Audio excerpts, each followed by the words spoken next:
Hello. My name is Leona Moore.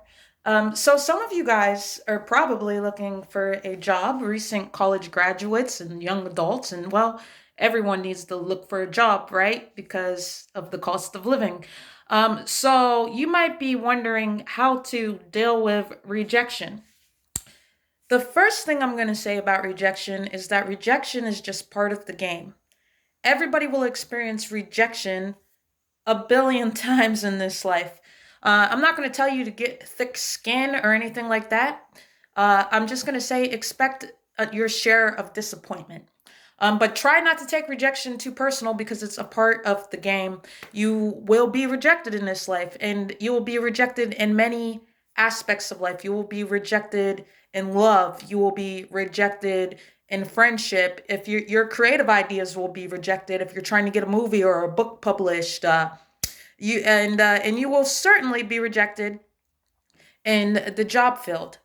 There will be jobs you apply to, careers you apply to that you do not get. Just like when you apply to Ivy League schools, rejection is part of the game.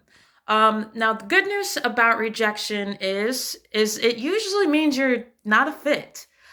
Which means not only were you not a fit for the company, but the company was not a fit for you. So the reason you take rejection so hard is because well you need money, and for some people money might be pretty hard up. But if it wasn't for the fact that you need money to survive, and the only reason you were looking for a job is because you were an expert at it, it was what you love to do, it's what you were trained to do, then a rejection is a good thing because it means you're not right for the company and the company is not right for you. Now, there will be jobs that are just jobs. There'll be jobs that anyone and their mother can get accepted to, like McDonald's. And I know some of you have actually probably experienced being rejected from McDonald's. Don't take that personal. Their quota is probably filled. So sometimes you get rejected, and it's not because you're not qualified. It's not because they don't want you. It's because they already have enough people. And life is a numbers game, especially in the job market. First come, first serve. But rejection is really not personal. And I would see every rejection as that much closer to getting in the door, um, to where you belong. I would hang in there, and I would always be positive when I get invited to an interview. Like if you're getting invited to an interview, that's a very good sign whether you get the job or not. Like you should be optimistic whether you get the job or not, because if you're actually getting invited to the interview, that's more than most people. Most people turn in applications and they never even hear back. They don't even get a call back. So if you're getting emails back and you're actually getting invited to the interview, whether they pass on you or not, see it as a very good sign that you walked into the door. See it as a very good sign that you are that much closer to getting a job. So I know that it's actually harder to hear back from a company, go to the interview, and not get the job. That can feel so crushing, right? That can feel so crushing. Like sometimes it's better just not to hear anything, because hearing like I'm sorry, but you didn't make the cut can be soul crushing. But it means you were a contender. It means you were asked for to the table, where the other people who didn't hear anything were not contenders. They were not asked to the table. So it means you were that much closer to getting a job, and you should give yourself a little pat on the back. But yeah, like right now we're going through a pandemic. The world has like 7 billion people in rising. So life is competitive, even though like I believe in cooperation and not competition, but life is competitive. And there will always be people who believe in competition more than cooperation, which means there's always going to be cutthroat people. There's always going to be people who make the game of life uglier than it needs to be. And these are just lessons you're going to learn. These are things that you're going to need to know. But rejection is something we all experience. It seems personal, and it would be a lie to say it's not personal, but it's not personal. It's not personal. Like so don't take the weight of it onto you. Don't just hang your head in shame. And like the best thing you can do is keep applying. Keep applying. It is a numbers game, and assume that the more rejections you get, the closer you are to where you want to be. So keep your head up, hang in there, keep a smile, try to be positive. And that's all for today. That's all I have for rejection tips.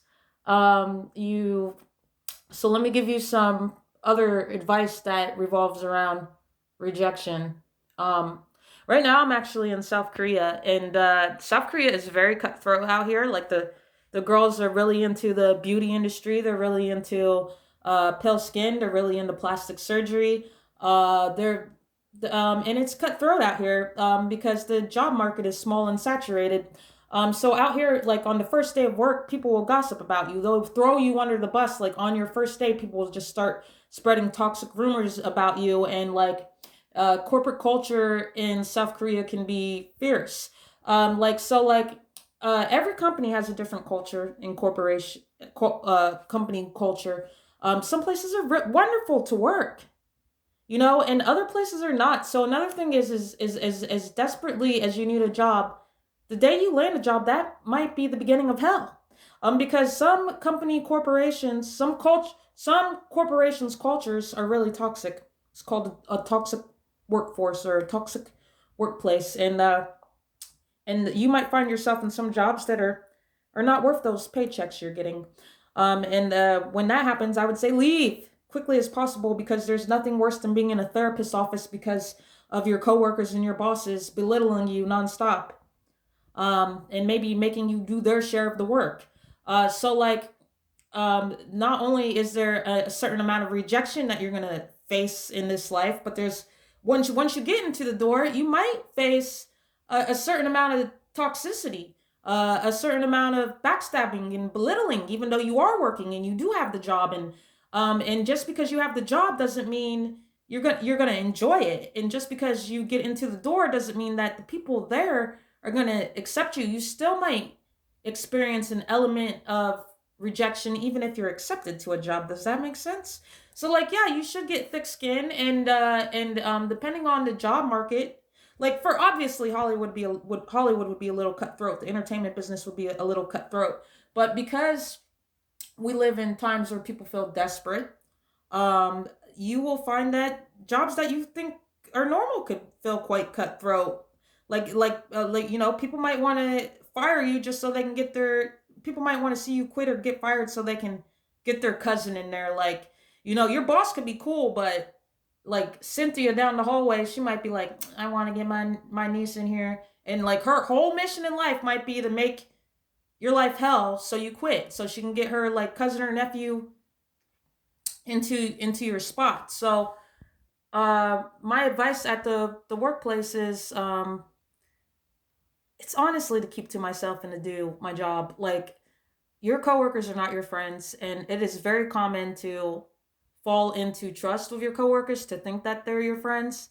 And then and maybe they'll even invite you out to drinks, maybe they'll even invite you out to dinner, and you have a perfectly lovely time, just to find out a week or a month later that any information you gave them has been used against you. So I would be really hesitant when making friends with coworkers, and like, I don't like to have like this mistrustful idea, but it is a cutthroat world, and I would really take my time opening up and making friends with people. And if you do choose to go out to dinner, I would listen. I would not speak. I would not give them personal information, no matter how small it seems. But other than that, welcome to the corporate world. It can be cutthroat. So, of course, you're going to experience rejection. My name is Leona Moore Brave. If you would like more career advice, subscribe to my channel.